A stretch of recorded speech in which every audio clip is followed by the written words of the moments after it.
សូមលើកពីអំណាចធម្មពលចក្រាទី2បងប្អូនចាចក្រាទី2ដែលមានឈ្មោះថាសក្រចក្រាបងប្អូនចាបងប្អូនមានឆ្ងល់អត់ហើយអ្វីបានខ្ញុំចេះតែលើកចាចក្រាចក្រាជាអីបងប្អូនចាសម្រាប់ចក្រារបស់យើងចាគឺជាអំណាចធម្មពលដែលនៅក្នុងខ្លួនរបស់យើងចាដែលយើងកើតនៅលើផែនដីនេះចាក្រោមអំណាចធម្មពលនៃចក្រវាឡគឺធម្មពលដីទឹកភ្លើងខ្យល់ចាតាមអំណាចធម្មពលចាកើតចាស់ឈឺស្លាប់ចាជាច្បាប់នៃធម្មជាតិបងប្អូនចាគឺយើងមានស្រេចស្រាប់តាំងពីកំណើតធម្មពលចាមណ្ឌលធម្មពលទាំង7ដែលនៅក្នុងខ្លួនរបស់យើងចាពីកញ្ចូនគូតចក្រាទី1រហូតដល់មកុដខួរក្បាលបងប្អូនចាចក្រាទី7ប៉ុន្តែថ្ងៃមុនខ្ញុំបានចែករំលែកអំពីចក្រាទី1ចាថ្ងៃហ្នឹងខ្ញុំសូមមកលើកចក្រាទី2បងប្អូនចាហេតុអីបានខ្ញុំចេះតែចង់យកមកបង្ហាញបងប្អូនចាឲ្យបងប្អូនដឹងឲ្យបងប្អូនយល់ឲ្យដឹងអំពីធម្មពលដែលនៅក្នុងខ្លួនរបស់យើងចាគ្រប់យ៉ាងបើសិនជាយើងអត់ដឹងថាធម្មពលអត់ដឹងថាជីវិតរបស់យើងនេះមានសារៈសំខាន់ចាយើងក៏ប្រើប្រាស់ជីវិតរបស់យើងចារស់នៅតាមតែព្រេងវាសនារស់នៅចាជាតិនេះចាតាមព្រំលិខិតអីអញ្ចឹងបងប្អូនចាបងប្អូនកុំយកច្រឡំតាមពិតណាអត់មានព្រំណាមកលិខិតជីវិតយើងទេចាគឺយើងខ្លួនឯងហ្នឹងឯងអ្នកលិខិតជីវិតរបស់យើងចាយើងដាក់អន្ទាក់យើងយកបលាំងមកស្រះអត់ឲ្យជីវិតរបស់យើងទៅមុខរួចតាមពិតទៅធម្មពលរបស់មនុស្សអស្ចារ្យបងចាបងប្អូនអស្ចារ្យមិនបានខ្ញុំថាអស្ចារ្យចាព្រោះអីអំណាចធម្មពលចក្រាដែលខ្ញុំបានរៀនដែលខ្ញុំបានយល់អំពីអំណាចចក្រាទាំង7នេះបើសិនជាបងប្អូនចាអនុវត្តចក្រាទាំង7ហ្នឹងបើសិនជាធម្មពលទាំង7ហ្នឹងបើក៏បងប្អូនចាជីវិតយើងរីករាយមានក្តីសុខមានកម្លាំងស្រោបទាញមានលុយមានចិត្តមេត្តាមានឲ្យអភ័យចេះស្រឡាញ់ចេះឲ្យលើកលែងគ្រប់យ៉ាងចាអញ្ចឹងធ្វើឲ្យជីវិតរបស់យើងមានក្តីសុខច្រើនចាពេលដែលយើងប្រើប្រាស់ធម៌ពលចក្រាទាំង7របស់យើងបងប្អូនចាអញ្ចឹងថ្ងៃនេះខ្ញុំសូមមកលើកនៅចក្រាទី2បងប្អូនចាចក្រាទី2គឺឈ្មោះថាសក្រចក្រាពណ៌ទឹកក្រូចបងប្អូនចាសក្រចក្រាពណ៌ទឹកក្រូចហើយសម្រាប់តួនាទីនៃសក្រចក្រាពណ៌ទឹកក្រូចហ្នឹងតួនាទីគាត់ជាអ្វីចាចក្រាធម្មពលពណ៌ទឹកក្រូចហ្នឹងគឺសម្រាប់សារៈសំខាន់នៃចាការបើកចក្រាទី2របស់យើងតើសារៈសំខាន់បែបណាបងប្អូនចាពេលដែលចក្រាទី2របស់យើងបានបើកគឺធ្វើឲ្យយើងមានធម្មពលនៃសេចក្តីស្រឡាញ់ចា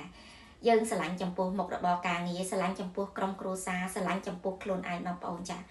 ជាពិសេសគឺការប្រកបមុខរបររស់ស៊ីរបស់យើងចាគឺធ្វើដោយក្តីស្រឡាញ់ធ្វើដោយដាក់សេចក្តីស្រឡាញ់ 100% ចូលទៅនឹងការងាររបស់យើងចាបងប្អូនគ្រប់យ៉ាងមិនថាការងារមិនថាការរៀនមិនថាពីយើងផ្ដល់ធម៌ពល 100% ទៅលើការងារទៅលើមុខរបរចាគឺយើងពិតជាបានជោគជ័យ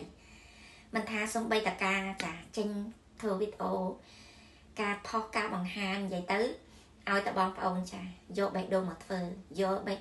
មានន័យថាធ្វើដោយក្តីស្រឡាញ់ធ្វើដោយមានទំនុកចិត្តធ្វើដោយដាក់ក្តីស្រឡាញ់ហើយចាជឿទុកចិត្ត 100% នៅលើមុខរបរការងាររបស់យើងចាជឿជាក់នៅលើខ្លួនឯងនោះចក្រារបស់យើងចាចក្រាទី2របស់យើងគឺត្រូវបានបើកឲ្យបងប្អូនចាព្រោះអីតែយើងធ្វើដាក់ក្តីស្រឡាញ់ចូលតែយើងធ្វើអស់ពីចិត្តចាយើងមានទំនុកចិត្តយើងមានភាពជឿជាក់យើងមិនផលកុហកគេចា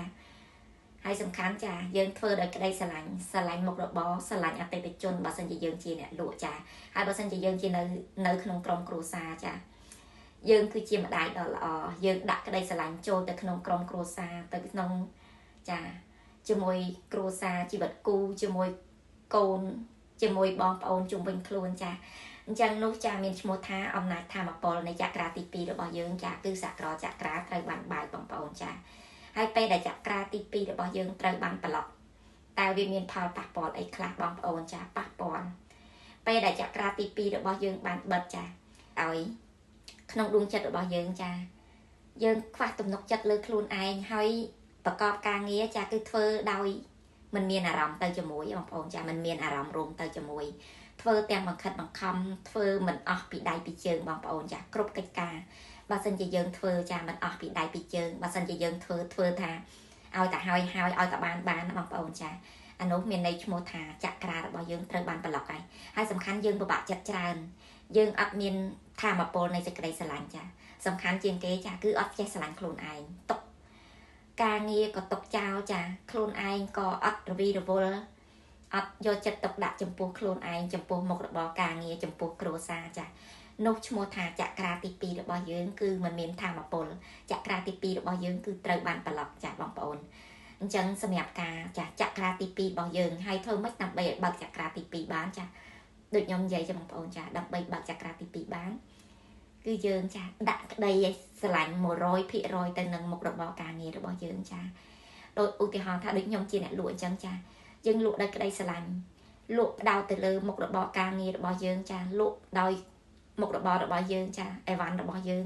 មានគុណភាពខ្ពស់ចាមិនប៉ះពាល់ទៅដល់អតិថិជនចាមិនធ្វើឲ្យអតិថិជនខកចិត្តហើយយើងខ្លួនឯងក៏យើងអត់ខកចិត្តខ្លួនឯងព្រោះយើងចា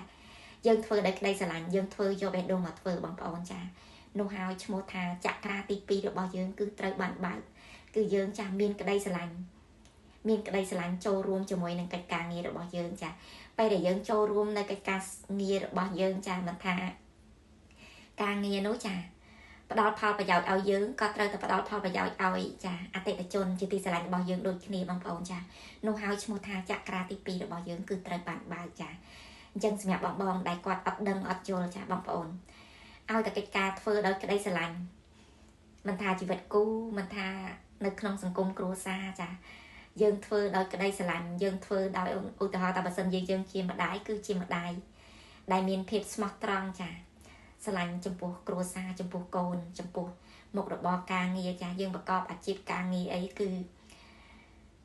ដោយមានទំនុកចិត្តជឿជាក់ចានោះឈ្មោះថាចក្រាទី2របស់យើងគឺត្រូវបានបើកហើយបើសិនជាយើងចាមានអារម្មណ៍ថាធុញថប់អត់ចង់ធ្វើការងារចានោះមានន័យថាចក្រាទី2របស់យើងនឹងគឺត្រូវបានបិទហើយបងប្អូនចូលទៅបើកចូលទៅបដូរអារម្មណ៍រីករាយចានិយាយទៅចក្រាទី1ចក្រាទី2គឺតកតងគ្នាបងប្អូនចាបើសិនជាបងប្អូនមិនបានបើកចក្រាទី1ចាចក្រាទី2របស់យើងក៏ប្រឡប់ដែរបងប្អូនចាព្រោះអីចក្រាទី1និងទី2និយាយទៅកម្មជាដើមវាមានឧបមាថា7កម្មហ្នឹងតើតើយើងចាឡើងតាមកម្មទី1ទី2ទី3តាម step របស់វាអាហ្នឹងទៅយើងទទួលបានដោយអ្វីដែលយើងប្រាថ្នាបងប្អូនចាបើសិនជាយើងឧទាហរណ៍ថាកម្មមានទី1ដល់ទី7ស្រាប់តែយើងចាប់ដើមភ្លាមយើងអត់ជន់កម្មទី1ទី2យើងជន់កម្មទី3ហ្មងសួរថាពេលបងប្អូនជន់បានចាមិនមែនថាមិនបានទេចំណាជំហានបងប្អូនខ្ពស់ក៏បងប្អូនអាចជន់បានប៉ុន្តែវាលំបាកចាលំបាកហើយអ្នកខ្លះគឺជន់អត់បានហ្មងចាហើយឧទាហរណ៍ថាជន់ទៅបានកម្មទី1ស្រាប់តែយើងផ្លោះទៅដល់ជន់កម្មទី7សួរថាបងប្អូនជន់បានទេចាឡើងទៅរួចទេអត់រួចទេបងប្អូនចារួចក៏រួចតាំងលំបាកចាំថាគ្រប់យ៉ាងគឺមាន step អញ្ចឹងចាំឲ្យបងប្អូនពេលដែលបងប្អូនដឹងពេលដែលបងប្អូនបានយល់អំពីធម៌ពលចាទី1ទី2ចក្រាទី1ចក្រាទី2ចាចក្រាទី1រោគចក្រាពណ៌ក្រហមចក្រាទី2ចាសក្រាចក្រាពណ៌តក្រូចពេលដែលបងប្អូនដឹងអំពីសារៈអំពីចក្រានីមួយចានោះដូចយើងស្គាល់អំពីខ្លួនឯងចឹងបងប្អូនពេលដែលបងប្អូនដឹងបងប្អូនស្គាល់អំពីខ្លួនឯងហើយក៏ស្គាល់អំពីអ្នកដទៃឧទាហរណ៍តែអ្នកដទៃជាប់គាំងនៅបញ្ហាបែបណាបងប្អូនដឹងថាគាត់ត្រូវប្រឡប់នៅចក្រាណាចាត្រូវចក្រាណាត្រូវបានបើកត្រូវចក្រាណាបានប្រឡប់បងប្អូនចាអញ្ចឹងការចែករំលែករបស់ខ្ញុំគឺមានតែប៉ុណ្ណឹងបងប្អូនចាហើយក៏អរគុណច្រើនសម្រាប់បងប្អូនដែលស្រឡាញ់តាមដាននៅវីដេអូរបស់ខ្ញុំចាបើយល់ថាវីដេអូនេះមានប្រយោជន៍បងប្អូនចាចូល share ទៅកាន់មនុស្សរួមលោកឲ្យគាត់បានដឹងបានស្គាល់អំពីអំណាចធម៌ពលនៅក្នុងខ្លួនរបស់យើងដែលមានសាច់ស្រាប់តាំងពីកំណើតបងប្អូនចា